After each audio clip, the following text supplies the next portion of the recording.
नाश्ता तो घर पर रोज बनाया जाता है। कभी पास्ता, कभी पोहा, कभी पराठा, कभी समोसा, चीला, वड़ा, भजिया वगैरह। ये सभी नाश्ते इस तरह के हैं जो ज़बान का स्वाद तो बढ़ाते हैं, लेकिन इन्हें खाकर थोड़ी ही देर में भूख लग जाती है, क्योंकि इनसे स्वाद तो मिलता है परंतु पेट नहीं भरता। और टिफ़िन की बात करें तो ये नाश्ता केवल भूख मिटाने का एक जरिया है। तो क्यों ना ऐसा नाश्ता बनाया जाए जो टिफ़िन के लिए तो अच्छा ही होगा और भरपेट के साथ स्वादिष्ट और हेल्दी भी होगा। नमस्कार, मैं परछाई आज आपके साथ एक ऐसी रेसिपी लाई हूँ जो सभी को बेहद पसंद होती है और इसे त्योहारों में भी प्यार से बनाया तथा खाया जाता है, और वो है करारी करारी पूरियाँ और उसके साथ आलू की सूखी सब्ज़ी। जितनी भाषाएं उतने ही तरीके से ये व्यंजन बनाया जाता है। कोई पूरी के साथ आलू की तरी वाली सब्जी बनाते हैं तो कोई आलू के गुटके या मिक्स सब्जी बनाते हैं। इस व्यंजन को आप किसी भी वक्त किसी के भी आने पर बड़े ही प्यार और शान से जल्द बना सकते हैं। तो चलिए फिर फटाफट से इस व्यंजन को बनाते हैं और गर्मा गर्म करारी पूरियों के साथ आलू की स्वादिष्ट सूखी सब्जी को परोसते हैं। तो चले, तो यहाँ पर मैं सबसे पहले पूरी बनाऊंगी। तो यहाँ पर मैंने गेहूं का आटा लिया है, इस कटोरी के माप से 2 कटोरी। आप चाहे तो आप अपने फैमिली के हिसाब से ले सकते हैं। तो इस आटे में सबसे पहले मैं अजवाइन डालूंगी, जो कि बहुत ही ज़रूरी है, पाचक में बहुत ही मदद करता है। तो मैंने 1 चम्मच अजवाइन लिया है और इसे हाथों से क्रश करते हुए मैं डाल रही हूँ। अब इसमें लेंगे नमक। तो नमक यहाँ पर मैंने 1 कटोरी में 1 छोटी चम्मच नमक लिया है। तो 2 कटोरी के माप से मैंने 2 छोटी चम्मच नमक लिया है। अब इसमें मोइन डालेंगे। मोइन पूरी में डालना बहुत ज़रूरी होता है, या पराठा बनाओ उसमें भी ज़रूरी होता है, उससे पूरियाँ या पराठा बहुत ही सॉफ्ट और करारा बनता है। तो यहाँ पर मैंने सरसों का तेल लिया है, इसे मैंने गरम कर लिया था। ठंडा होने पर मैंने 1 बड़ी चम्मच के हिसाब से तेल डाल लिया है। अब इसे अच्छी तरह से मिला लेंगे और अच्छी तरह से मिलाने के बाद एक बार मुट्ठ बंद करके देख लेंगे कि ये आटा अच्छी तरह से बंध रहा है कि नहीं। तो ये आटा बहुत अच्छी तरह से बंध रहा है, इसका मतलब मोइन की मात्रा सही है और इससे ज़्यादा मोइन डालने की इसमें ज़रूरत नहीं है। अब इसमें थोड़ा थोड़ा पानी डालते हुए इसे अच्छी तरह से गूंथ लेंगे और एक अच्छा कड़क डो बना लेंगे। कड़क यानी बहुत कड़क नहीं, यानी रोटी से थोड़ा कड़क। रोटी का आटा जैसे सॉफ्ट होता है उस तरह से सॉफ्ट नहीं करना है, थोड़ा सा कड़क होना ज़रूरी है। उससे पूरियाँ बहुत ही अच्छी बनती हैं और तेल कम पीती हैं। तो बस थोड़ा थोड़ा पानी डालते हुए आटे को अच्छी तरह से गूंथ लेंगे और इसे सख्त बनाएंगे, जिससे कि पूरियाँ बहुत ही अच्छी और टेस्टी बने। तो देखिए इस तरह से मैं आटा गूंथ रही हूँ और आटे को जितना हम मलेंगे उतना ही अच्छा रहता है।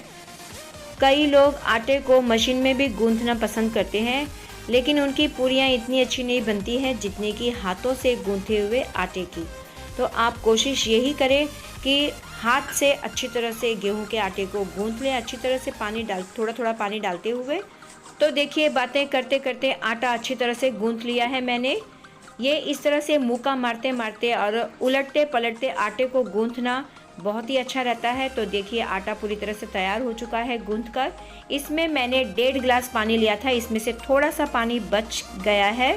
तो आटा अच्छी तरह से तैयार हो चुका है। अब इसे ढक लेते हैं लगभग 15 मिनट के लिए। तो यहाँ पर मैंने कुछ उबले हुए आलू लिए हैं, मीडियम साइज़ के 7 आलू। इन्हें मैंने अच्छी तरह से उबाल लिया है। अब इन्हें हम छोटे छोटे पीस कर लेंगे, जिस तरह से हमें चाहिए उस तरह से। जब तक हमारा आटा रेस्ट करता है तब तक हम आलू की सब्ज़ी बना लेते हैं। तो इस तरह से मैं आलू के पीस कर रही हूँ। आप अपने मनचाहे पीस आलू के कर सकते हैं। इस तरह से उबले हुए आलू के छोटे छोटे पीस करते हुए इसमें चाट मसाला मिलाकर आप बच्चों को दें तो बच्चे बहुत ही प्यार से खाते हैं। हमारे घर के बच्चे तो बहुत प्यार से खाते हैं। क्या आपके घर के भी बच्चे खाते हैं? तो देखिए यहाँ पर आलू के सभी पीस मैं कर चुकी हूँ इस तरह से। अब हम सब्ज़ी बनाते हैं। तो इतने इतने टुकड़े मैंने किए हैं आलू के। तो चलिए इसके लिए और भी सामग्री चाहिए आलू की सब्ज़ी बनाने के लिए। तो मैंने यहाँ पर कुछ चीज़ें काट कर रख ली हैं, जैसे कि 7 से 8 कलियां लहसुन की जो कि महीन काट लिया है, थोड़े से कड़ी पत्ते, 5 से 6 हरी मिर्च हैं जिसे कि मैंने महीन काट कर रख लिया है, ये बहुत ही तीखी हैं, और थोड़ा सा हरा धनिया। इस सब्जी को हमें थोड़ा सा चटपटा बनाना है, तो चलिए फिर अब बनाते हैं चटपटी आलू की स्वादिष्ट सब्ज़ी। गैस पर मैंने कढ़ाई चढ़ा ली है। कढ़ाई में मैंने 1.5 बड़े चम्मच सरसों तेल के लिए हैं। तेल अच्छा गर्म हो गया है। इसमें मैंने 1 चम्मच राई डाल ली है। राई चटक चुकी है। अब इसमें कटी हुई लहसुन डाली है। लहसुन हल्की सी ब्राउन हो जाने के बाद इसमें डालेंगे हरी मिर्च जो कि हमने महीन काट के रख ली है। तो चलिए फिर अब हरी मिर्च डालते हैं। अब हरी मिर्च के भी हल्के से पक जाने के बाद इसमें जो थोड़े से हमने कड़ी पत्ते लिए हैं उसे डाल देंगे। हरी मिर्च हल्की सी पक चुकी है और अब इसमें डालेंगे कड़ी पत्ते। कड़ी पत्ते भी जा चुके हैं तेल में फ्राई होने के लिए। इन्हें ज़्यादा हम पकाएंगे नहीं। अब डालेंगे इसमें कटे हुए आलू। तो चलिए फिर देखिए आलू डाल रही हूँ मैं। अब आलू को अच्छी तरह से सभी के साथ मिला लेंगे, ऊपर नीचे चम्मच से करते हुए, और थोड़ी देर इसी तरह से हम मीडियम आंच में आलू को हल्का सा इस तरह से भून लेंगे। अब इसमें मसाले डालेंगे। मसालों में केवल नमक और हल्दी है, तो नमक इसमें मैं 1.5 चम्मच डाल रही हूँ। अब इसके बाद 1 छोटी चम्मच हल्दी डालेंगे और इसे अच्छी तरह से मिक्स कर लेंगे नमक और हल्दी के साथ। इसी तरह से इसे चम्मच से ऊपर नीचे करते हुए, मीडियम आंच नहीं है अब लो टू मीडियम मैंने रखा है। आलू नीचे नहीं लगनी चाहिए, यानी कि कढ़ाई के तले में नहीं लगने चाहिए। तो इस तरह से हमें बस इसे चम्मच से ऊपर नीचे करते हुए पका लेना है। अब इसमें डालेंगे थोड़ा सा कटा हुआ हरा धनिया। हरा धनिया तो सब्जियों की जान होती है। अगर किसी भी व्यंजन में हरा धनिया डाल दिया तो हरे धनिए की खुशबू स्वाद के साथ साथ ये दिखने में भी बहुत ही अच्छा लगता है। तो मैंने थोड़ा सा और डाल दिया है हरा धनिया। तो इसे अच्छी तरह से मिला लेते हैं। आंच वही है, लो टू मीडियम, तेज़ नहीं करना है। बस इसी आंच में आलू पहले से पके हुए होते हैं, बस इन्हें नमक और हल्दी के साथ अच्छी तरह से मिक्स करना है। तो देखिए आलू की सब्ज़ी पककर हो गई है तैयार। इसे पकने में केवल 5 मिनट का समय लगा है। इसमें अब मैं थोड़ा सा कटा हुआ हरा धनिया डालते हुए इसे इसी तरह से छोड़ दूंगी और गैस को ऑफ कर लूँगी। अब पूरी बनाने की तैयारी करते हैं। तो मैंने गैस में एक कढ़ाई चढ़ा ली है और इसमें अब डालूंगी मैं सरसों का तेल। मैंने इस व्यंजन में सभी में सरसों का तेल ही यूज़ किया है। ये चीज़ें सरसों के तेल में बहुत ही टेस्टी बनती हैं। तो आप चाहो तो बना सकते हैं, वरना आप जिस तेल का इस्तेमाल करते हैं आप उस तेल को इस्तेमाल कर सकते हैं। अब इस तेल को हम अच्छा सा गर्म होने देंगे। उसी बीच में हम आटे को देख लेते हैं। तो चलिए 15 मिनट हो चुके हैं। आटा अच्छी तरह से सेट हो चुका है। अब इसमें हल्का सा तेल लगाते हुए इसे हल्का हल्का मल लेंगे और नींबू के आकार के पेड़े बनाते हुए इन्हें बेल लेंगे।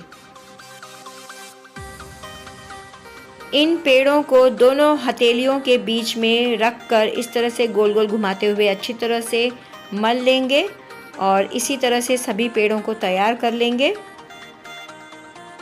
इस तरह से गोल करने पर ही आपको पता चल रहा होगा कि आटा कितना कड़क है, जिससे कि जोर लगाना पड़ रहा है हथेलियों में। तो इसी तरह से थोड़ा सख्त आटा होना बहुत ज़रूरी है। तो सभी को तैयार करते हुए हम इन्हें बेल लेते हैं। आटे के पेड़ों को इस तरह से तैयार करते हुए मैंने इसमें सरसों का तेल डाल लिया है, जिससे कि बार बार हमें तेल लगाने की ज़रूरत ना पड़े।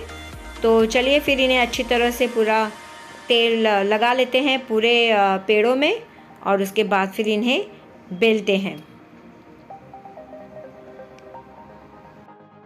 चकले में एक पेड़े को लेते हुए इस तरह से हम हल्का सा दबा लेंगे। उसके बाद उसमें हम बेलन चलाएंगे।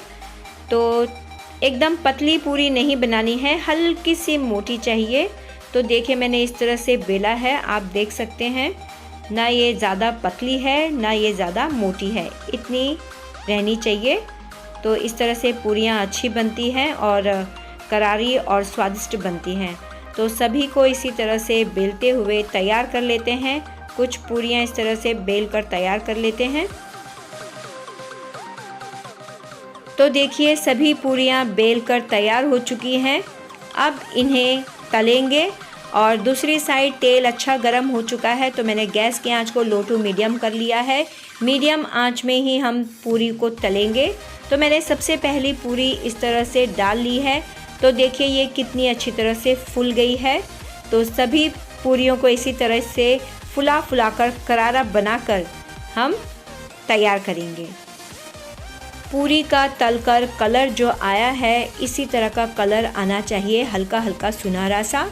अब दूसरी पूरी डालते हुए मैं इसे आपको दिखा रही हूँ। देखो कितनी अच्छी पूरी बनी हुई है। दूसरी भी अच्छी तरह से फूल चुकी है। तो चलिए फिर फटाफट से तल लेते हैं सभी पूरी को। पूरी को तलने के बाद ऊपर से इस तरह का प्यारा सा सुनहरा कलर आया है। तो नीचे से भी देख लेते हैं। तो देखिए नीचे की साइड भी इसी तरह से अच्छा कलर आया है। अब इसे सर्व करते हैं। थोड़ी सी दही जो कि घर की बनी है, थोड़ा सा अचार ये भी घर का बना हुआ है, और गर्मा गर्म आलू की सूखी स्वादिष्ट सब्जी और करारी करारी सी पूरियाँ, सुनहरी सी बहुत प्यारी लग रही हैं पूरियाँ, फुली फुली सी। तो चलिए फिर देखिए मैंने थाली सजा ली है। अब आप आइए, खाइए और बताइए कि ये सब्जी और करारी सी पूरी कैसी बनी है और आपको कितनी पसंद है। तो देखिए कितनी करारी पूरी बनी है, आप आवाज़ सुन लीजिए।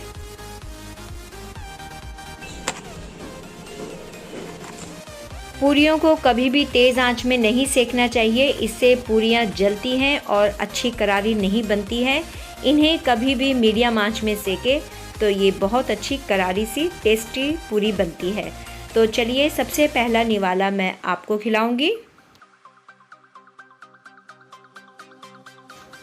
और ये दूसरा निवाला भी मैं आपको ही खिलाऊंगी। आप खाइए मज़े से, क्योंकि मुझे पता है आलू पूरी की सब्ज़ी बहुत पसंद करते हैं सभी। तो देखिए ये दूसरा निवाला, अब इसके बाद का निवाला हमारा।